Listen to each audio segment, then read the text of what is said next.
Bonjour ou bonsoir en fonction de l'heure à laquelle vous allez visionner cette petite vidéo. Je vais vous partager un petit message, une pensée, une exhortation, de quoi vous encourager et nous faire méditer sur les révélations que la parole de Dieu nous apporte. Donc l'intitulé de ce message, c'est Dieu se trouve dans les tempêtes de notre mission parce que nous poursuivons le but qu'il nous a fixé. Donc, c'est ce que nous allons analyser au travers des périspéties de l'apôtre Paul. Donc, dans Acte 26, des versets 30 à 32, il nous est dit que le roi, le gouverneur Bérénice, et tous ceux qui étaient assis avec eux se levèrent. Et en se retirant, ils se disaient les uns aux autres, « Cet homme n'a rien fait qui mérite la mort ou la prison. » Et Agrippa dit à Festus, cet homme pouvait être lâché s'il n'en eût pas appelé à César. Donc effectivement, l'apôtre Paul avait été arrêté parce qu'il rendait témoignage de Jésus et surtout de sa résurrection. Donc nous lisons que Paul avait les yeux fixés sur ce que Dieu lui avait dit, à savoir qu'il doit aller à Rome. Et dans sa posture et ses choix, il a tout fait pour aller vers ce but. Et c'est pour cela que il nous est dit, et Agrippa dit à Festus, cet homme pouvait être lâché s'il n'en eût pas appelé à César. Donc dans Acte 27, au verset 3, il nous est dit, le jour suivant, nous abordâmes à Sidon, et Crolius, qui traitait Paul avec bienveillance, lui permit d'aller chez ses amis et de recevoir leurs soins. Donc nous voyons que dès le début, parce que Paul poursuivait le but que le Seigneur lui avait fixé, nous voyons que la grâce de Dieu l'accompagnait, tant bien même qu'il lui a été permis d'aller chez ses amis afin de recevoir des soins.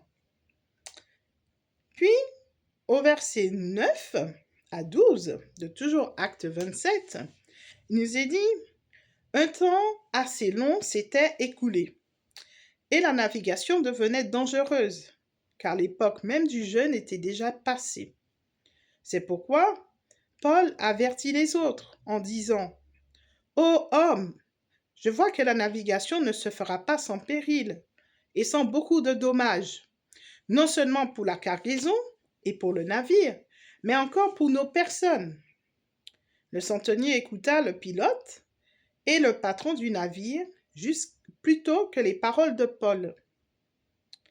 Et comme le port n'était pas bon pour hiverner, la plupart furent d'avis de le quitter pour tâcher d'atteindre Phénix, port de Crète, qui regarde le sud-ouest et le nord-ouest afin d'y passer l'hiver.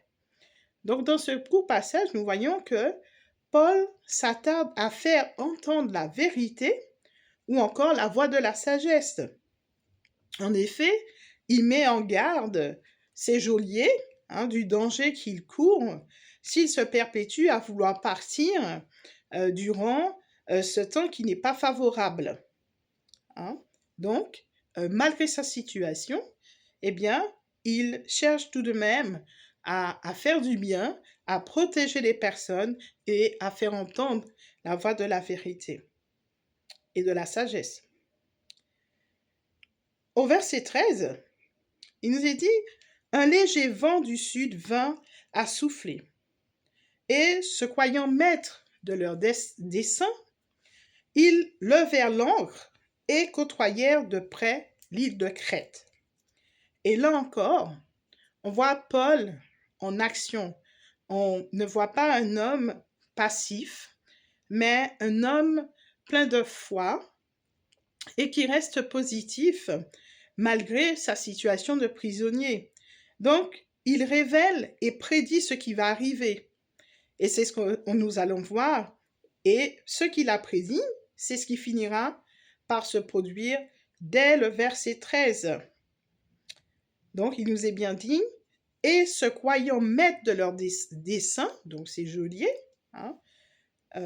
ils levèrent l'ancre et côtoyèrent de près l'île de Crète. » Et un peu plus loin, au verset 23 et 24, nous lisons un ange du Dieu à qui j'appartiens et que je sers m'est apparu cette nuit et m'a dit, Paul, ne crains point, il faut que tu comparaisses devant César.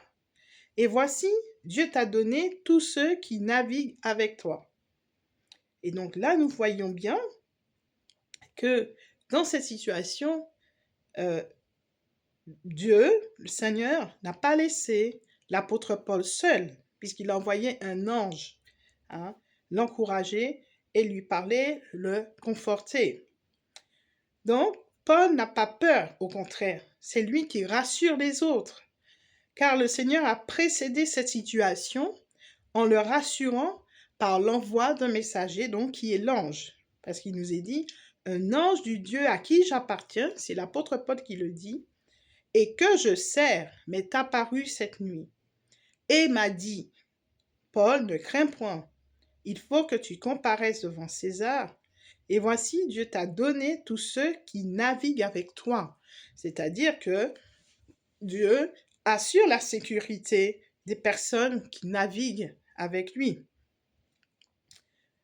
Nous avons donc besoin, dans la tempête, à l'exemple de Paul, de maintenir notre intimité avec Dieu, car c'est lui qui nous garantit de sa paix par ses révélations, et c'est sur cette base que nous pouvons venir en soutien aux autres. Si l'apôtre Paul n'avait pas maintenu sa relation, son intimité, sa communication, mais aussi sa foi en Dieu, eh bien, il n'aurait pas pu encourager les autres.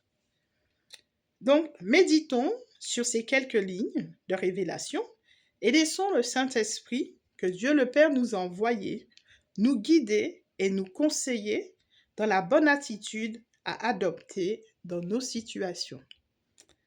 Je vous remercie.